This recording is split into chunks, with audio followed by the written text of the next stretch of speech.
Gracias a todos por estar aquí con esta primera plática que empezamos con un invitado de lujo. Damos inicio a este ciclo de pláticas sobre agricultura y cambio climático en México, del PINC, de la UNAM.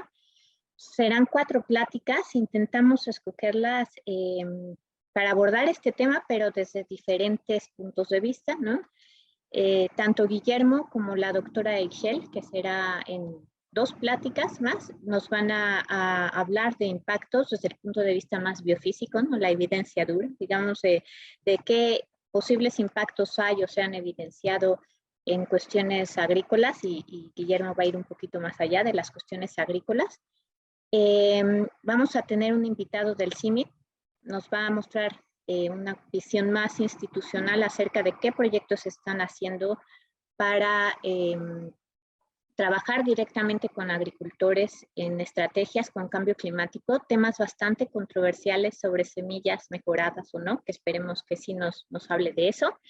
Y cerramos con una cuestión un poco más social con Carol, que es relacionada también con estas cuestiones de semillas, pero es la visión de la apropiación de estas cuestiones de semillas nativas y variedades resistentes sin ser necesariamente semillas mejoradas, desde estrategias que surgen de la sociedad civil para combatir cambio climático. Entonces vamos a tener de todo un poco y yo creo que eso va a hacer que el conversatorio sea bastante rico. Y bueno, empezamos con Guillermo Murray Tortarolo, es licenciado en Ciencias Ambientales, maestro en Ciencias Biológicas por la UNAM, tiene un doctorado en Matemáticas por la Universidad de Exeter.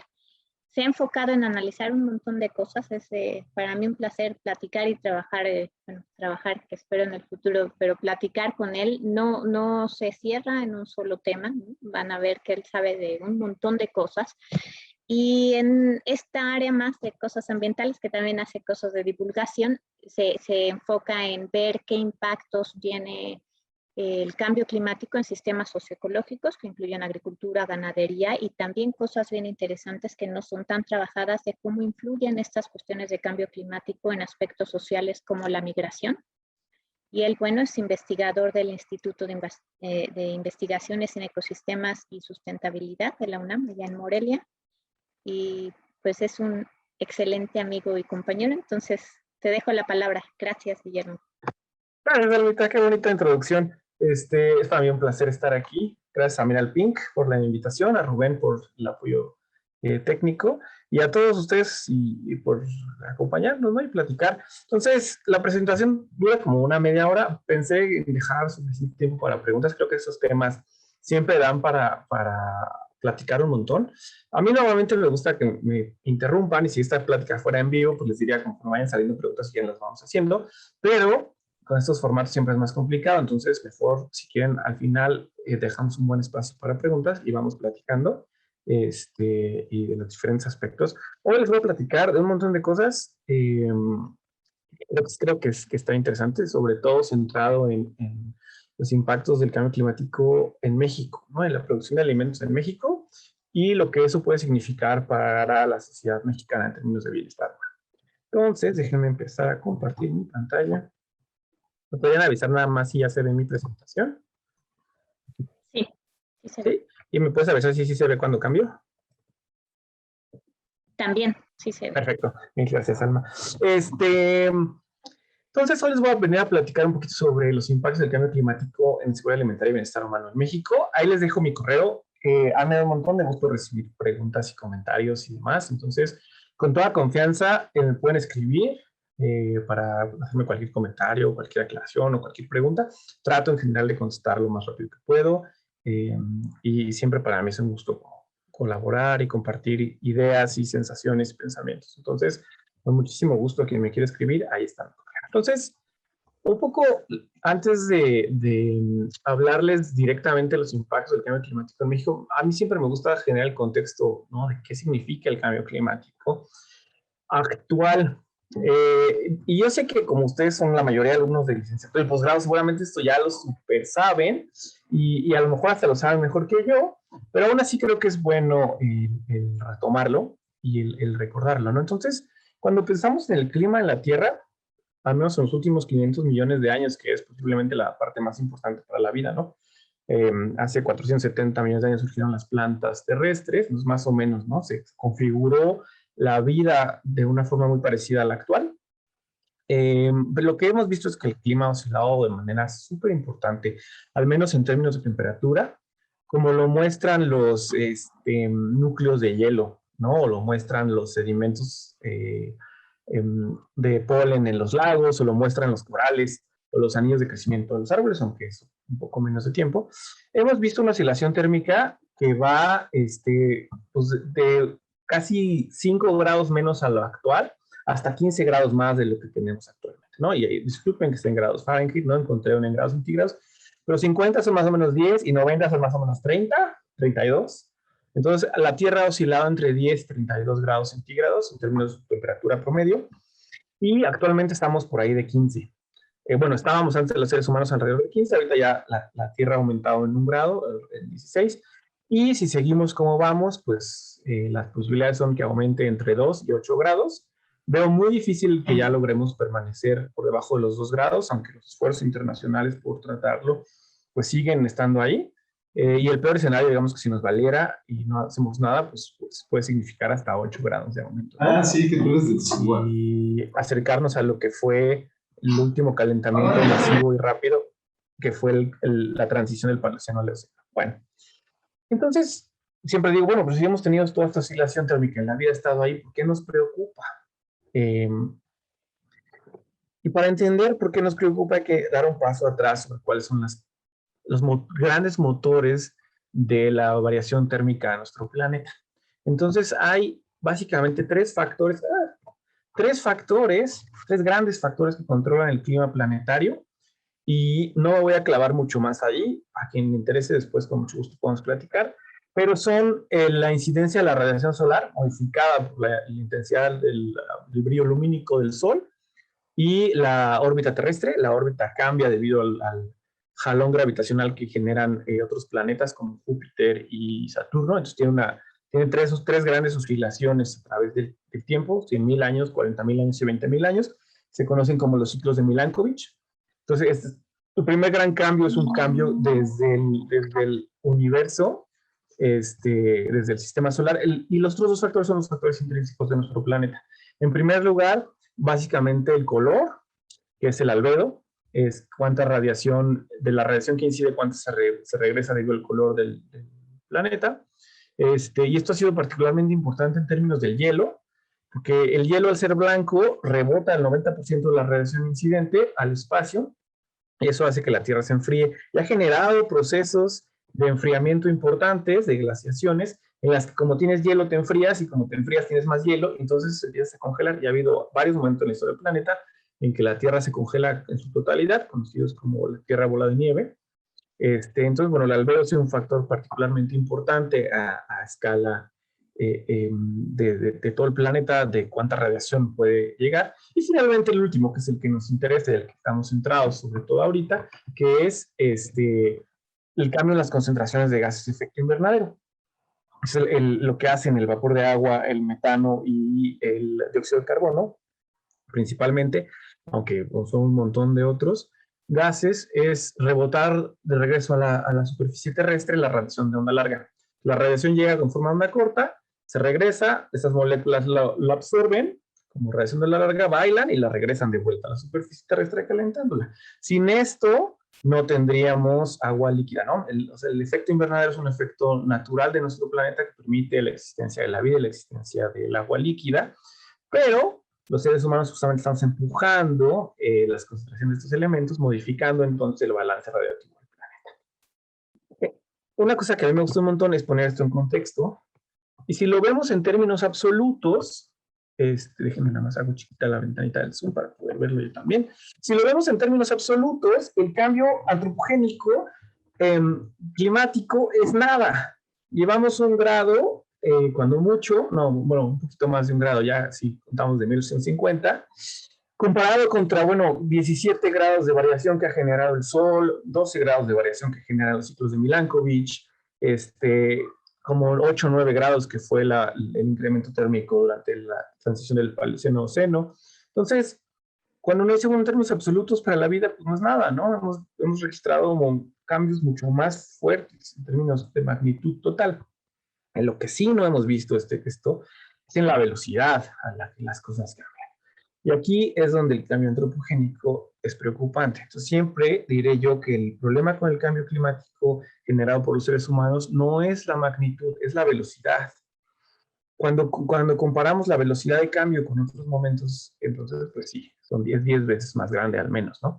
Aún el calentamiento más rápido que tenemos registro, que fue esta transición del Paleoceno al Océano, fue 10 veces más lento que lo que estamos viendo actualmente. Y los grandes motores de cambio, ¿no?, históricos de toda la historia del planeta, como la radiación solar, pues cuando los vuelves a tasa anual, pues son nada, ¿no? Bueno, en este caso son grados centígrados, grados Kelvin por siglo, pues son nada, ¿no? Son cambios muy, muy lentos, y aunque la magnitud es muy grande, pues son súper despacitos. Los seres humanos lo que estamos haciendo es cambiar las cosas muy rápido.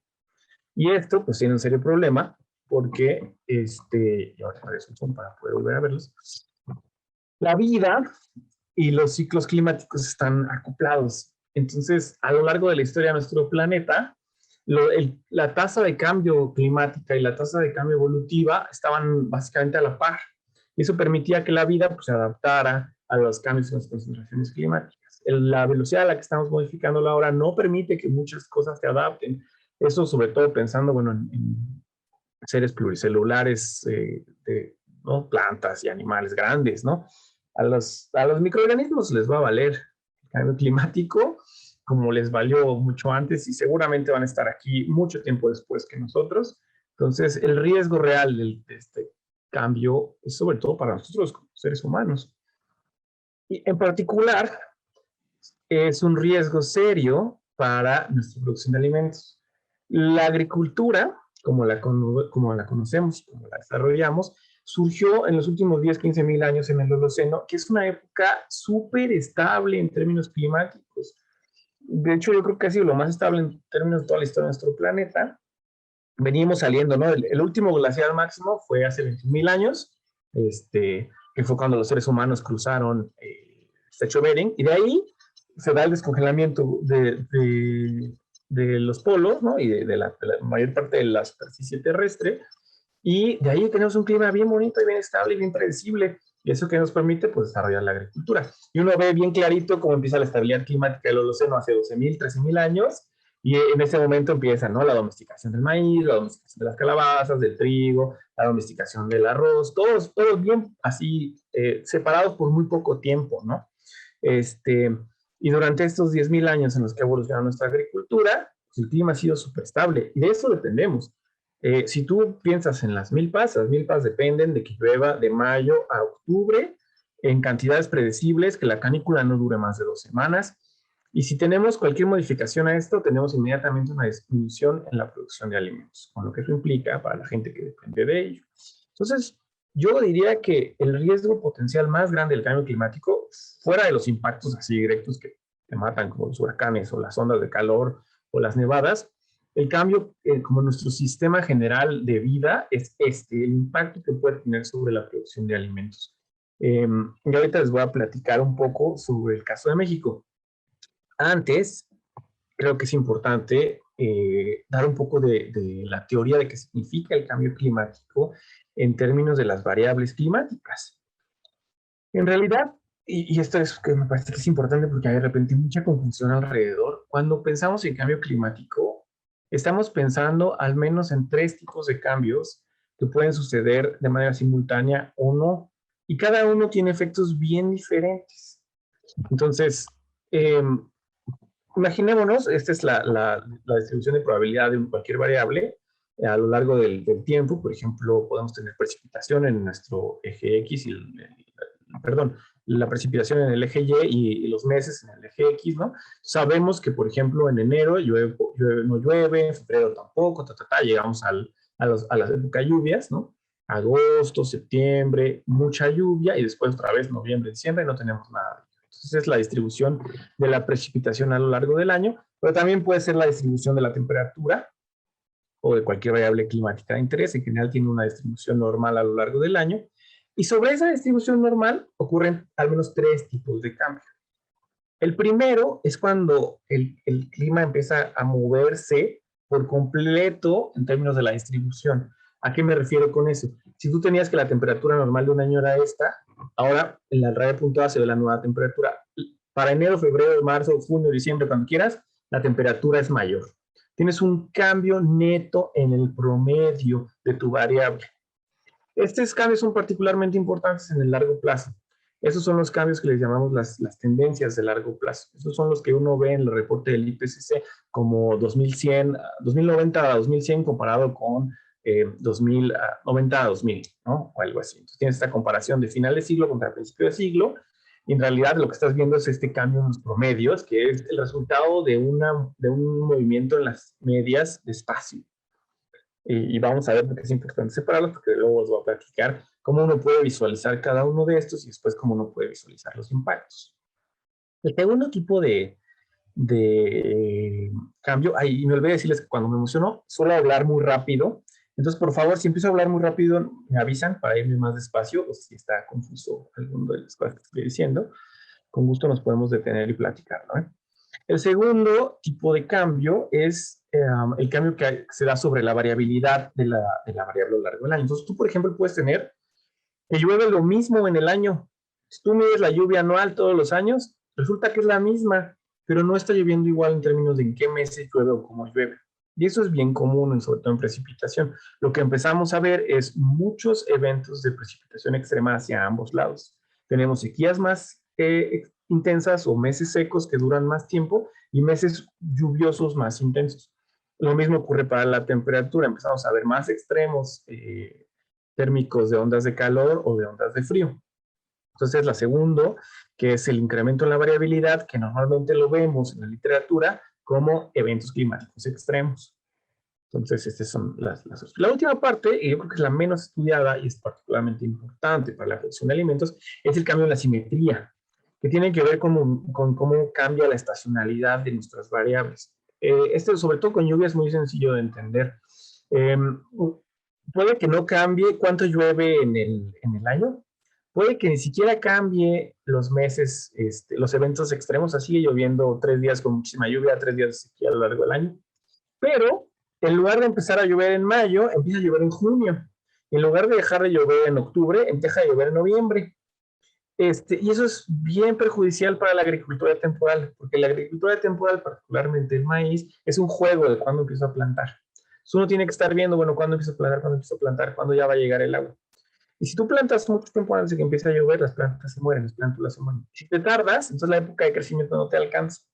Entonces, el modificar la simetría de cuándo empieza a llover es uno de los factores más perjudiciales para la agricultura. Cuando uno trabaja en campo, y si uno le pregunta a los agricultores cuál es el factor que más los ha dañado del cambio climático o que más notan, siempre es la falta de predictibilidad en el inicio de las lluvias, como el factor más perjudicial. Más allá, bueno, sequías y heladas también a veces son importantes, pero sobre todo este factor es el que ellos más resienten. Y esto es importante porque es posiblemente el menos estudiado. Y ahora sí, les voy a dar para cada uno de estos cambios, les voy a dar ejemplos para México y luego, una vez que hayamos logrado contextualizar todo esto, voy a darles los ejemplos en los impactos en la agricultura y el bienestar humano. Entonces, cambio climático en México, ¿cómo se ve? El primer factor, ¿se acuerdan? El que habíamos hablado es de la tendencia de cambio, que es esta cosa que está cambiando en el largo plazo. Aquí les muestro datos para las estaciones meteorológicas de México de 1950 a 2017. Tenemos temperatura a la izquierda y precipitación a la derecha, y cómo ha cambiado en estas 7 décadas. La temperatura ha aumentado de manera clara, casi lineal en este tiempo. Tenemos este huequito aquí abajo, en los 70s, que tiene que ver con la incidencia de aerosoles atmosféricos. Se empezó a dejar de aventar aerosoles atmosféricos a la atmósfera. Más bien fue cuando se aventaron más aerosoles atmosféricos a la atmósfera y eso enfría la atmósfera. Luego se prohíbe su uso y empieza a calentarse y vemos este incremento mucho más rápido. Pero independientemente de si lo vemos desde los 70s o lo vemos de los 50s, hay un clarísimo aumento térmico en nuestro país, particularmente para las últimas décadas, las últimas 2 décadas. Y si ustedes ven los últimos 3 años de esta serie, y eventualmente la tengo que actualizar, pero han sido los años más calientes que hemos tenido en el territorio nacional. La precipitación, en cambio, no ha cambiado. Hay un ligero aumento en términos del inicio comparado con el final, pero no es estadísticamente significativo porque la variación en la lluvia es gigante. Entonces, en términos anuales, la lluvia sigue siendo más o menos la misma. Y justo lo que les decía, cuando hablamos de cambio climático, si uno se va con esta idea, pues te dirías, pues el país está calentando y está lloviendo más o menos lo mismo, pero no, porque la precipitación está sufriendo un serio cambio en su estacionalidad. Lo que tenemos aquí en el eje X son los meses del año. En el lado izquierdo tenemos de junio a noviembre la época de lluvias. En el lado derecho tenemos diciembre a marzo, la época seca.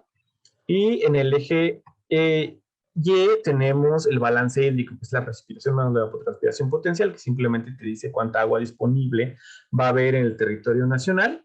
Entre más positivo sea el valor, mayor es la disponibilidad de agua. Entre más negativo sea el valor, más agua te está faltando. También tenemos por ahí indicado con número el número de días de lluvia para cada una de las estaciones, y en negro tenemos la década de los 50 comparado con la de los últimos 10 años disponibles de la serie en café. ¿Qué es lo que se ve en esta gráfica? Si ustedes ven primero la época de lluvias, en café se ve bien claro y las líneas muestran el error estándar, entonces que no se toquen quiere decir que son estadísticamente distintos. Se ve muy claro que la lluvia durante la época de lluvias está aumentando a nivel nacional. En cambio, el balance hídrico para la época seca está disminuyendo. En resumen, básicamente, tenemos épocas de lluvias más húmedas y épocas secas más secas. Que eso tiene serias implicaciones para la producción de alimentos, particularmente para los alimentos perennes, por ejemplo, los frutales, que son los árboles que tienen que estar aguantando la época seca. Pues si tú le quitas agua a la época seca, se vuelve aún más difícil su supervivencia. Y esto ha sido evidente en cultivos como las naranjas, como los duraznos y como los tejocotes, que el aumento en la falta de agua durante sequía está tronando los cultivos. Y la otra cosa interesante de estos cambios en la estacionalidad de la lluvia en México son el número de días con lluvia es básicamente el mismo. Llueve 60 y tantos días al año en México, 45 durante la época de lluvias y 15 en la época seca. Entonces quiere decir que durante la época de lluvias está lloviendo mucho más, pero en los mismos días. Por lo tanto, la tasa de caída de agua es mucho más alta. Está lloviendo de forma torrencial y es posible que este aumento se deba sobre todo a la lluvia que traen huracanes. Eso no lo ha hecho la atribución formal, pero lo que sí sabemos es que está lloviendo de forma torrencial en la época de lluvia y falta de agua en la época seca, y cuando lo promedias, pues no hay cambio en la lluvia neta a lo largo del año. Y el último cambio que tenemos son los eventos climáticos extremos. Y aquí ustedes, aquí dependiendo de la escala, puedes tener toda clase de ejemplos. Yo les voy a dar el ejemplo que a mí es el que más me interesa, el que yo más he estudiado, que es la sequía a nivel de todo el territorio nacional. Entonces, a la izquierda, por ejemplo, les muestro la anomalía en lluvias de la sequía 2011, que va a ser un ejemplo que voy a darles a lo largo de la plática. Y, pues bueno, la sequía es un evento recurrente en México que pasa más o menos una vez cada 10 años. Lo que está haciendo el cambio climático es aumentando la duración de la sequía en México, porque la regularidad sigue siendo más o menos la misma. Pasa más o menos cada 10 años, y esta vez fue de reloj, 2011 y 2021, de reloj, las sequías que afectan a todo el territorio. Y lo que sí está pasando es que se están haciendo más intensas y duran más tiempo.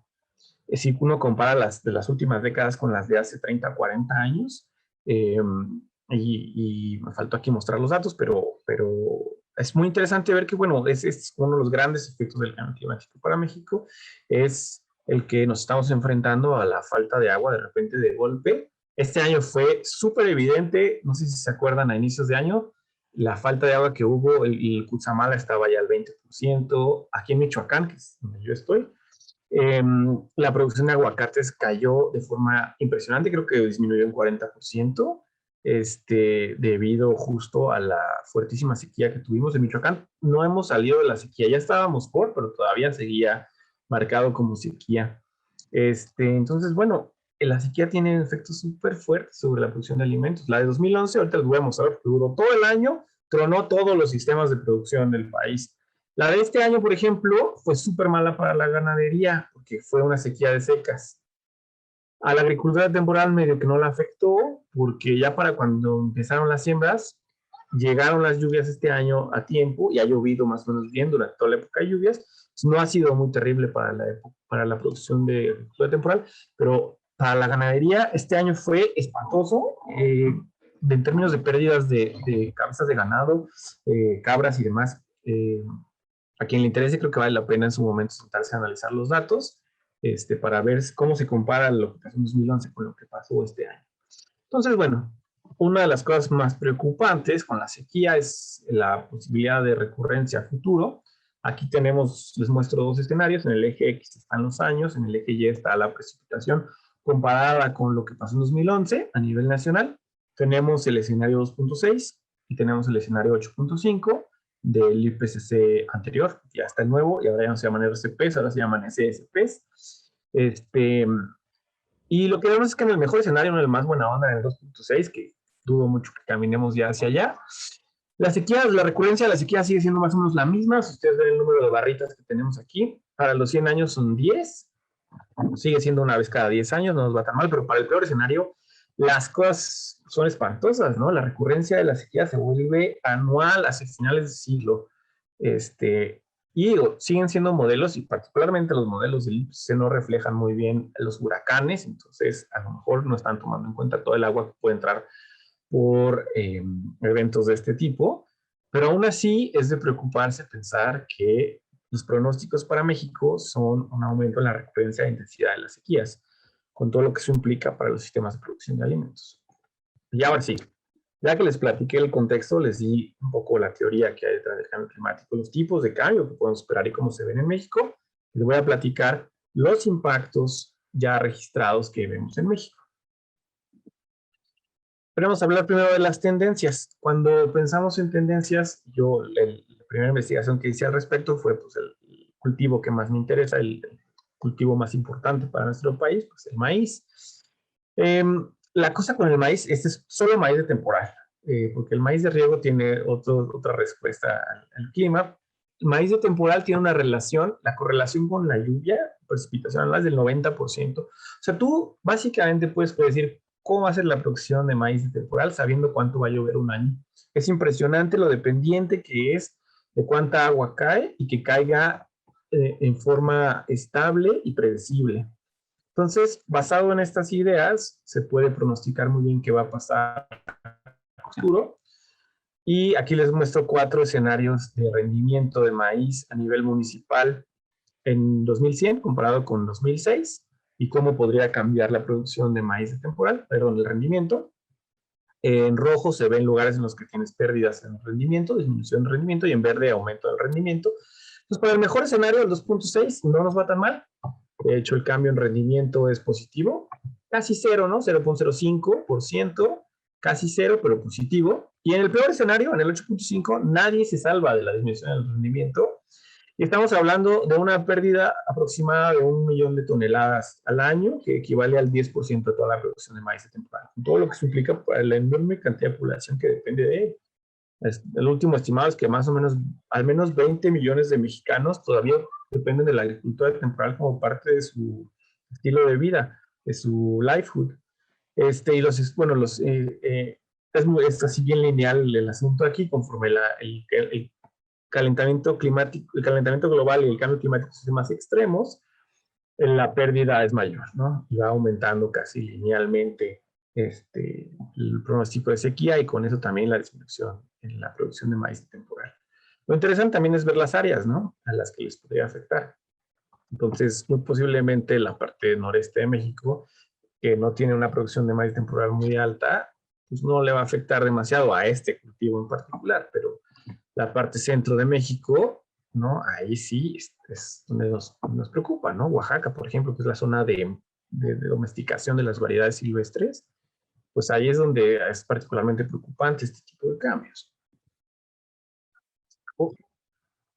Ya. Cuando eso fue pensando en tendencias. El segundo tipo de impacto que les había hablado yo es este tipo de eventos climáticos extremos. Y para esto les voy a mostrar el ejemplo de la sequía de 2011. Fue la peor sequía en México en 70 años, la segunda peor sequía en México en 70 años, la peor en duración, y en intensidad solo la del 86 le gana, pero pues, posiblemente una de las peores sequías del último siglo, la de 2011. Y particularmente se concatenó con que el 2009 ya había sido un año seco, 2010 apenas alcanzamos a recuperarnos y 2011 fue extraordinariamente seco, no solo para México, también para el sur de Estados Unidos, y hay un estudio por ahí que atribuyó muy claro esta sequía al cambio climático. ¿Y qué pasó? Bueno, tuvimos más o menos 10% menos de precipitación del promedio anual, ¿no? 12% menos que para la década. ¿Qué significó esto? Aquí tenemos los años en el eje X y tenemos en el eje Y hasta arriba la precipitación promedio, después la población ganadera de México, las cabras y hasta abajo los borregos. Y después de la enorme sequía del 2011, perdimos 1 millón de cabezas de ganado y perdimos 250,000 cabras. Lo interesante es que es una pérdida neta. En este estudio también analizamos la carne procesada en los mataderos, el número de animales sacrificados, y no hay diferencia con el resto de la década. Entonces, básicamente son animales que estaban en campo, los agarró la sequía y se murieron. Claro, me olvidé decirles por qué estos animales, pues son los que están pastoreando, ¿no? No utilizamos pollos, porque esos viven en sus campos de concentración y el clima les vale, y cerdos tampoco, porque están en los chiqueros, entonces tampoco hay puercos en este estudio. Los borregos es interesante porque es mitad y mitad, la mitad de los borregos están estabulados, la otra mitad no. Ahorita les voy a mostrar cómo se ve en el mapa para que vean que aunque parece que a los borregos no los afectó, tiene que ver con dónde se distribuyen en México. Pero lo interesante de este estudio, más allá de ver los tipos de ganado y el impacto del clima, es también ver lo que pasa con las estrategias de manejo de cada uno de los tipos de ganado. Entonces, las vacas tronó el 3% de la población con la sequía y a los 2 años ya estaban como si nada. O sea, ustedes vean la tasa de recuperación después de que bajó, vean lo que es la tasa de recuperación de las vacas, ¿no? Y ya a los 2, 3 años ya estabas de vuelta en los 30 millones.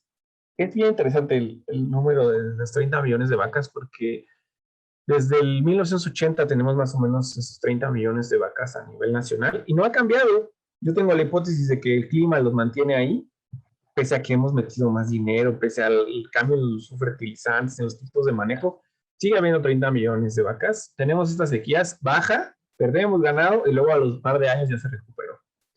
Entonces es bien interesante, ¿no? Como hay mucho dinero en el ganado y como es una actividad muy rentable, pues inmediatamente se recuperan. Las cabras, en cambio, nunca se recuperan. Ahí está la pérdida, ¿no?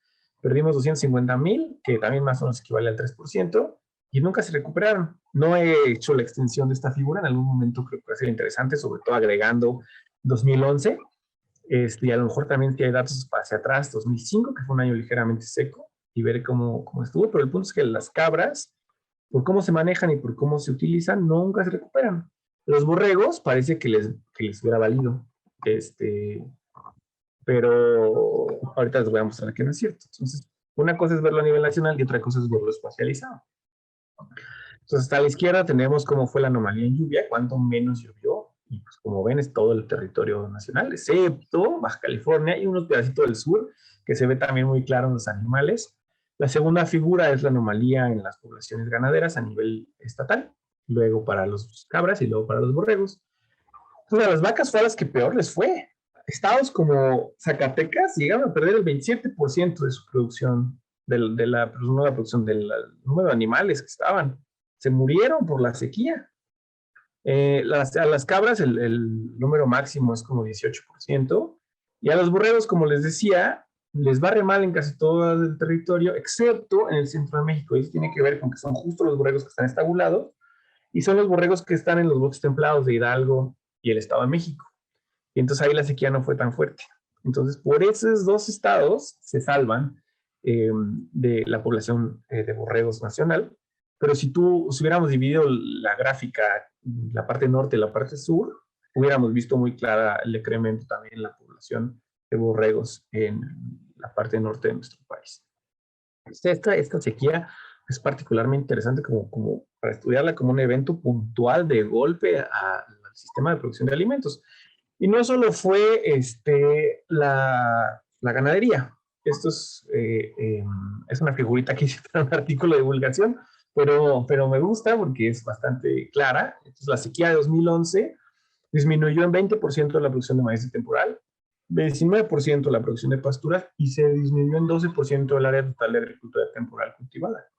Entonces, pues claramente nos agarró desprevenidos y yo pensaría, bueno, ya pasaron 10 años, seguro que ya fue mejor, pero pues, al parecer 2021 nos agarró igual de mal otra vez. Entonces, hace falta estudiar, pero sobre todo traducirlo en información útil para la toma de decisiones, las relaciones climático-productivas de México, para prevenir sobre todo los impactos de la sequía. Y es, bueno, hasta ahí con producción así pensando ya biofísico y productivo, pero una de las cosas que a mí me interesa es, bueno, ¿qué significa esto para la gente? Y aquí es donde pegamos el brinco. Esta figura lo que muestra es la tasa migratoria de México a Estados Unidos en diferentes tipos de ambientes climáticos y de densidad poblacional, ¿no? Entonces tenemos a la izquierda los ambientes rurales, a la derecha los ambientes urbanos, y luego tenemos en rojo los ambientes áridos, en amarillo los semiáridos y en azul los húmedos. Y para quien quiera hacer una gráfica así súper fácil, pones más de 500 milímetros de lluvia y se separa todo el sur, de 500 a, perdón, más de 1000 y se separa todo el sur, de 500 a 1000 y tienes toda la zona centro, y menos de 500 milímetros de lluvia promedio anual y agarras la zona norte. Así de sencilla es esa división. Y luego tenemos rural y urbano, simplemente definido con municipios con menos de 15,000 habitantes y más de 15,000 habitantes.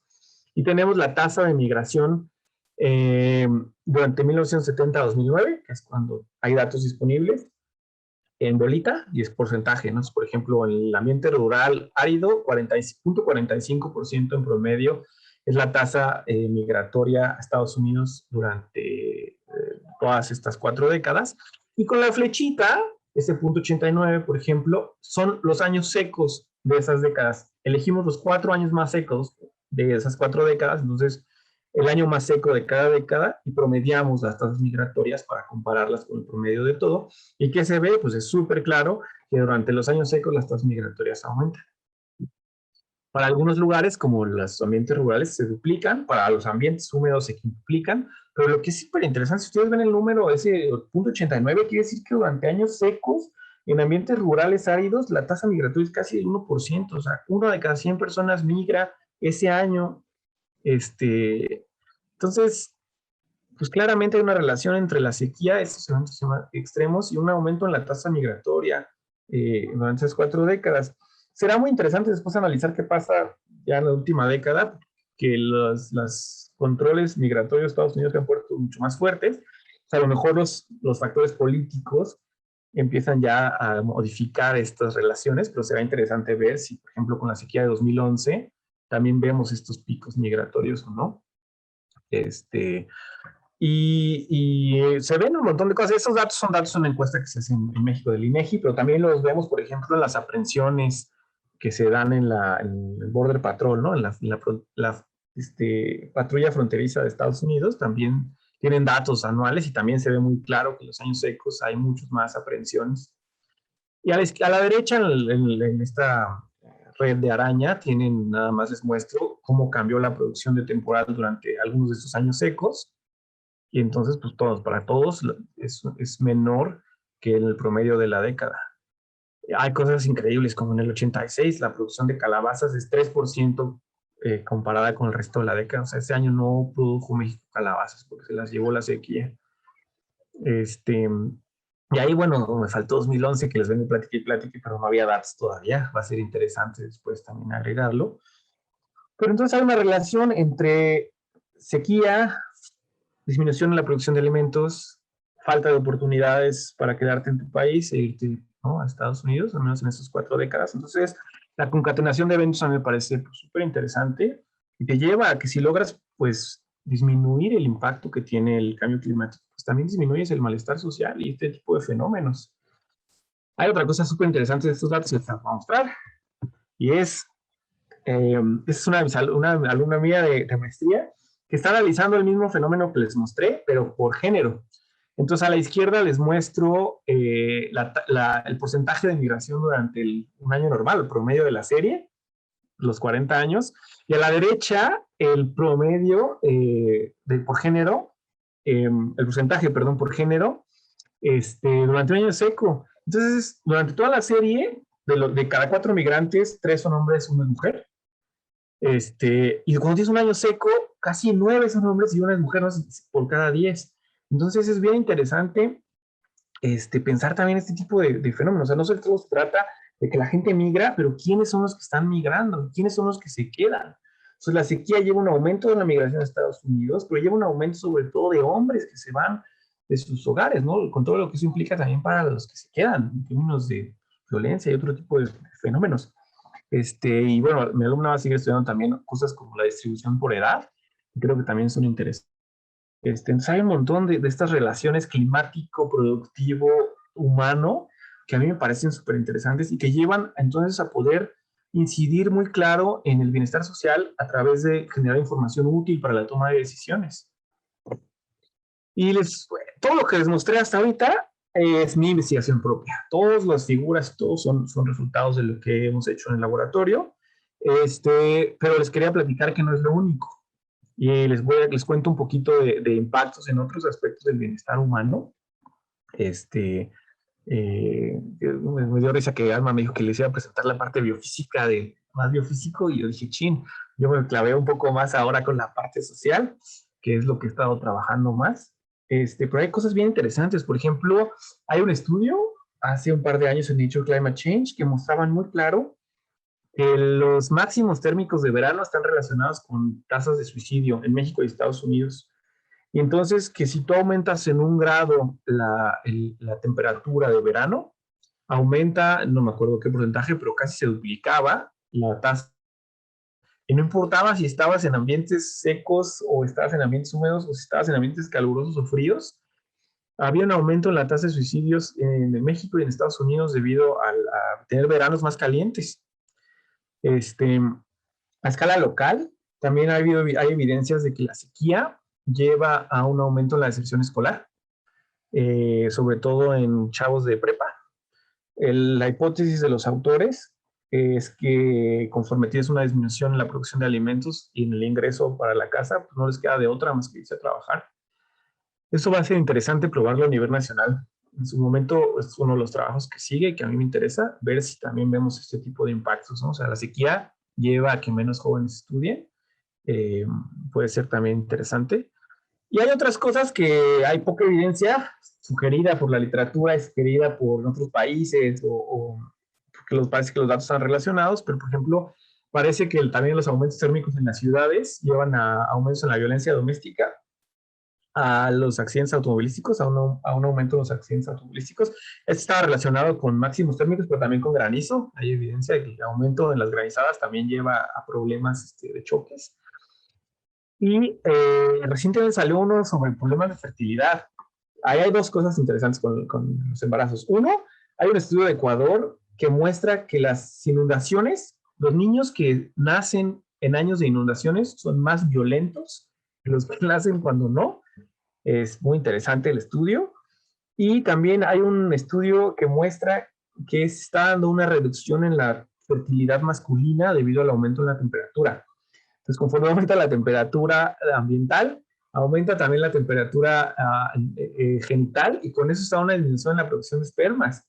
Entonces, digo, no para llegar a extinguirnos, pero es interesante también pensar en este tipo de cosas, ¿no? Y seguramente para algunas personas que a lo mejor están en la línea, esto los puede empujar a tener serios problemas de fertilidad. Y finalmente, la que no tiene evidencias y que no sabemos nada, pero que a mí me interesaría estudiar en ese momento también es si los fenómenos climáticos extremos o estos cambios de largo plazo llevan a aumentos en las tasas de criminalidad. La lógica de esto es, conforme tienes que migrar, o sea, conforme dejas el campo, porque la sequía te lleva a una pérdida de tus ingresos, te tienes que mudar a la ciudad, las ciudades están saturadas, no tienes suficientes oportunidades y a veces no te queda de otra más que, ¿no?, adueñarte de lo que no te corresponde. Entonces sería interesante ver, por ejemplo, si los años secos se coinciden con tasas más altas de criminalidad en las ciudades. Ese es el tipo de relaciones que a mí me interesa estudiar y que, bueno, a futuro espero que cuando nos volvamos a ver les pueda platicar un poco más de estas cosas. Pero lo que les quiero que les quede como mensaje es que hay una clarísima relación entre clima, producción de alimentos y bienestar social, y es particularmente fuerte para México.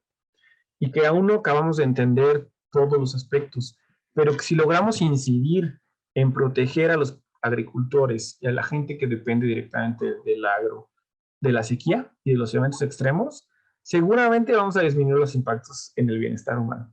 Entonces, sí estamos como en un momento de mucho riesgo y de mucha preocupación. A mí este año me sorprendió que no estábamos nada preparados otra vez frente a la sequía, pero también es un buen momento para empezar a hacer algo y para empezar a incidir en la toma de decisiones y empezar a decir, miren, este es el punto fundamental que hay que cuidar, ese es el tipo de apoyos que necesitamos, y no las cosas que existen en la actualidad. Por ejemplo, es ridículo que a los ganaderos, los seguros gubernamentales frente a la sequía son de 50 pesos por vaca. Una vaca actualmente cuesta más o menos 20,000 y si se te muere por la sequía te dan 50 pesos. Entonces, pues claramente no es un apoyo funcional, ¿no? Entonces, el empezar a desarrollar estrategias de protección frente a la sequía o seguros realmente funcionales puede ser también importante para el bienestar general de la población, más las otras cosas que a ustedes se les vayan ocurriendo. Y si se les ocurre, ahí me dicen también. Ya, hasta ahí acaba el choro, no sé cuánto me tardé. La practiqué yo y eran 30 minutos, pero ya vi que me aventé un montón. Y cómo me gusta hablar. Es todo, gracias, cierro la presentación y ahora sí, pues si quieren que platiquen. Bueno, gracias Guillermo. Solo iba yo a decir una cosa que me recordó la última parte que decías de lo que se te antoja estudiar de violencia y pues aumento en temperatura, que hay varios estudios en animales no humanos, sobre todo en roedores, ¿no? En la década de los 70s, 80s, que veían que más temperatura aumenta la violencia. Y si tienes además animales hacinados, como estamos en las ciudades, y aumentas temperatura, pues detona. Pero que no hay que olvidar todo esto con los peros y que hay cosas políticas, económicas que no hay que dejar de lado, ¿no? Que, Sí, claro, y nos comportamos como animales, ¿no? Definitivamente la parte socio pues tiene somos otro. animales, eso sí. Eso a mí me Sí, sí. queda claro. Por algunos racionales, pero animales somos. Y bueno, no sé si no sé si Rubén ya autoriza para que la gente abra sus micrófonos o si alguien me pone en el chat las preguntas. ¿Quién tiene Sí. preguntas? O si Sí, tú dime, Rubén. creo que Darío me había mandado una directo a mí, pero ya vi que están mandando todas. Entonces, nada más voy a leer la que preguntó Darío, si quieres ya me preguntas las demás. Pregunta Alejandro Calzada. ¿Se ha evaluado el riesgo de extinción en variedades de maíz por cambio climático? Ay, seguramente sí. He leído un par de cosas. Hace poquito, ay, Alma me va a ayudar. ¿Quiénes fueron los que publicaron el de variedades silvestres de maíz? Es el grupo de Álvarez Bulla. Ay, no me acuerdo. Pues hay un estudio hace poquito sobre variedades silvestres de maíz. Salió en Global Change Biology. No me puedo acordar quién es la Pero autora principal. Carolina Ureta Ah, tiene sí, sí, sí, variedades sí, de sí. maíz Eso, y eso. cambio climático. Que de hecho está ahí en el Centro de Ciencias de la Atmósfera. Ella ha Sí. trabajado en el aspecto. No sé si ha evaluado riesgos de extinción como tal, No. pero sí impactos sobre las variedades silvestres. No, lo que hizo fue identificar qué variedades podían, está súper bonito su estudio, podían ser más resistentes ante sequías, etcétera, y que podría promoverse el uso de estas variedades. Sí, la pregunta un poco es qué pasa al revés, cuáles son las que no y cómo les va a ir. Esa parte sí, no estoy completamente seguro. Sé que existe, y seguramente en el Centro de Ciencias de la Atmósfera han hecho algo al respecto, pero así de bote pronto no se me ocurre ninguna.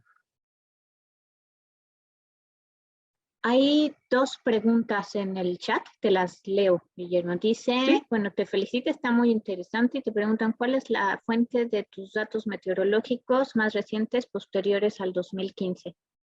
utilicé los datos de la Climate Research Unit, que aunque son globales, pues los escalé para México. Tienen para México unos asegúnes porque nacen como 40, utilizan nada más como 40 estaciones meteorológicas, y con los asegúnes que eso tiene, pero bueno, sirve para proveer una perspectiva general.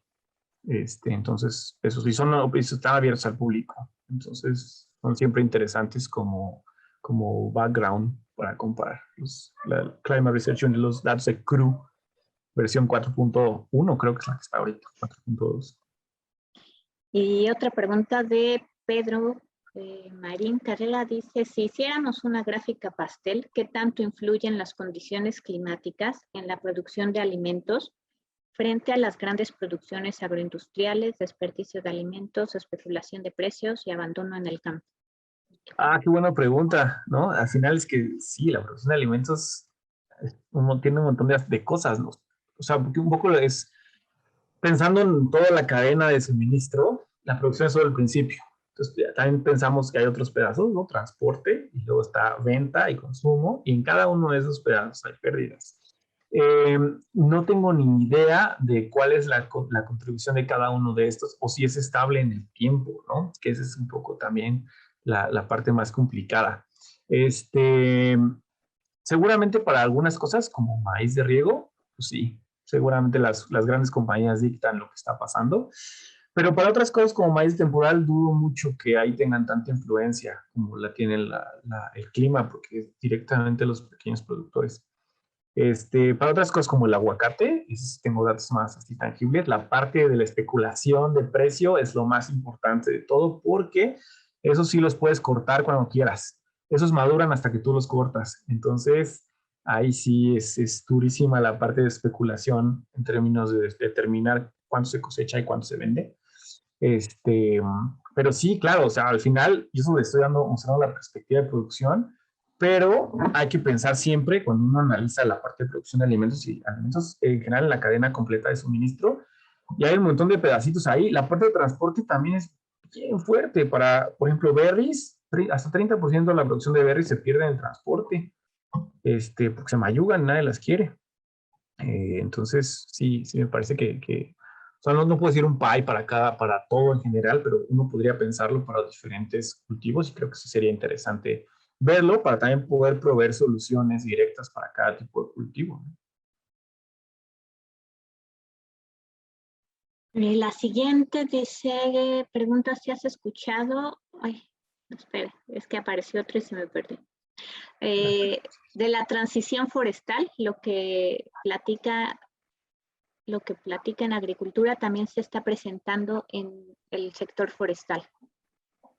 El sector forestal yo he trabajado muy poquito. En realidad me parece súper interesante, pero tengo muy poca experiencia con el sector forestal. Entonces, en realidad no tengo idea a qué se refiere esta parte de la transición forestal. A lo mejor si ahorita me explicas un poquito y a lo mejor podemos pensar qué es lo que está pensando.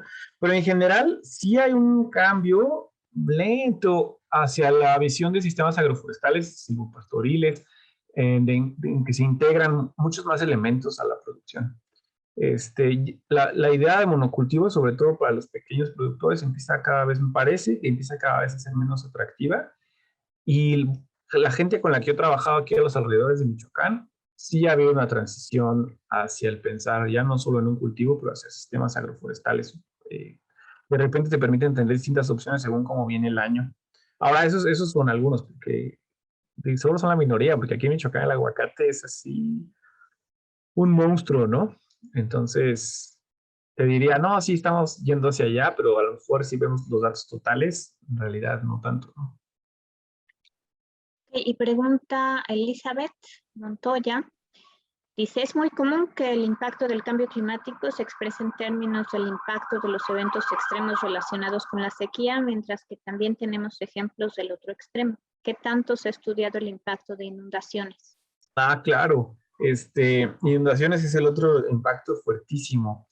Yo lo he estudiado para ganado y el impacto que tiene las inundaciones a nivel global es equiparable al que tiene la sequía. De hecho, es una campanita muy bonita. Si tú tienes la producción de ganado para cada año, cuánto aumenta o disminuye la población ganadera y tienes cuánto llueve, si llueve muy poquito o llueve mucho a nivel mundial, baja. Entonces, las inundaciones tienen un impacto equiparable a la sequía, aunque la curva está ligeramente movida hacia la izquierda. Quiere decir que la sequía tiene un impacto ligeramente mayor que las inundaciones, pero se ve en ambos lugares. Y yo creo que inundaciones sobre todo tienen un factor importante de bienestar humano, porque la sequía a lo mejor te deja sin agua en la casa y no es tan fuerte, puedes extraerla de pozo, puedes comprar pipas, pero la inundación se lleva todo. Y entonces, yo sobre todo creo que inundaciones es un tema interesante en términos directos de bienestar humano, así como de salud pública directo, ¿no? Y mortalidad, así como tal. Y pérdida de patrimonio. Y de suelos. Y Sí, es que está también. relacionada con la siguiente pregunta que dice, ¿es posible modelar la pérdida en la producción de alimentos por cambio climático, pero analizándolo sobre la pérdida de suelo agrícola que ocasionan las sequías u otros fenómenos? Ah, esta parte estaría interesantísima. Súper interesante. Hasta donde yo sé, y esa es mi visión particular, a lo mejor estoy equivocado, los modelos globales son requete malos para reproducir suelo. Les va bastante bien con la parte de todo lo que pasa arriba, plantas y así, más o menos bien. Crecimiento vegetal más o menos bien. Otras cosas como fuego y fenómenos así, más... Pero todo lo que pasa de las plantas para abajo, súper mal, porque es muy difícil medirlo. No es como lo que está arriba que puedes tomar una foto con el satélite y ya lo ves y es más fácil evaluarlo. Lo que está bajo no tenemos mucha idea, ¿no? Apenas hay algunos satélites que han empezado a penetrar para medir cosas como humedad del suelo, pero sería súper interesante. La pregunta es si lograríamos tener un modelo de ese estilo a nivel nacional. O sea, no solo pensarlo, seguramente a nivel local no está tan complicado hacerlo, pero si lo lograra escalarlo, ¿no? Y pensar no solo en la parte climática, pero también qué está pasando con el suelo, no solo en términos de pérdida de suelo, pero también pérdida de fertilidad, ¿no? Y capacidades de proveer servicios ecosistémicos. Sería súper interesante. Y yo digo, sí, definitivamente siempre me olvido del suelo también, por andar pensando en Preguntan, plantas. preguntan de tu artículo, dice, ¿cuál es la fuente para consultar más detalle del impacto de cambio climático en maíz de temporal? A ver, se las busco un Sí, segundo. sí la tienen. Yo sé que se llama Food Ah, Security and Food Climate Security. Change. Ajá. Exactamente. Y México, si buscas así sale. Ahorita, Sí. ahorita las pongo aquí en el chat. Aquí está. Y Dice otra. hasta sí, la subí en el ResearchGate, creo, y entonces está Open Access. Pero si llegaran a tener Ah, problema para abrir, si llegaran a tener problema para abrirla, con mucho gusto me dicen y se las paso. Aquí está la fuente oficial y arriba les puse la que está abierta, ilegal, pero bueno, ya con esas cosas es medio gris, pero bueno. El punto es que la pueden consultar en libre acceso en la fuente de arriba. hay dos preguntas. Una, la dejo al final porque, o no sé, no creo que vaya tan el tema. Nos están, bueno, te están preguntando a ti sobre tu opinión de Sembrando Vida, que ese es otro rollo muy diferente. Y este es otro, ¿cuáles han sido las estrategias que tampoco creo bueno, estrategias de adaptación alimentaria que han implementado, puedan implementar campesinos ante la variabilidad climática? Y te felicitan. Sí, gracias. Ambas están interesantes. A mí, al final, todo el manejo del agro me parece interesante. Creo que nos concierne a todos como sociedad. Un poco como les mostré, no solo es la producción de alimentos, también tiene que ver con una cadena de factores humanos que también nos puede impactar, ¿no? Y que tiene que ver con cómo se aglomera nuestra sociedad mexicana y el bienestar general. Entonces, la primera parte, ¿qué tipo de estrategias de adaptación pueden existir? Pues la número uno, digo, en primer lugar depende de dónde estás, que eso es muy importante. No hay estrategias universales para México. Y eso tiene que ser súper importante porque México son como 6 países en uno, 8 países en uno, entonces dependiendo de dónde te pongas, es completamente distinta la estrategia adaptativa.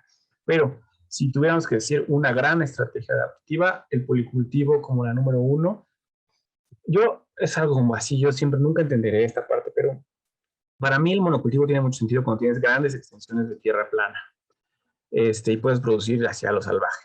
Nos gustará o no nos gustará, pero produce un montón. Pero cuando tienes parcelas chiquitas, un montón de mini parcelitas en terreno súper accidentado, la milpa es una estrategia mucho más eficiente. Entonces, si tú ves la producción neta de todo lo que sumas en la milpa, contra si tú nada más pones maíz, siempre es mayor la de la milpa. Entonces, esa siempre es una muy buena estrategia para hacer frente a la variabilidad climática, porque si se muere una cosa, tienes otra cosa, ¿va?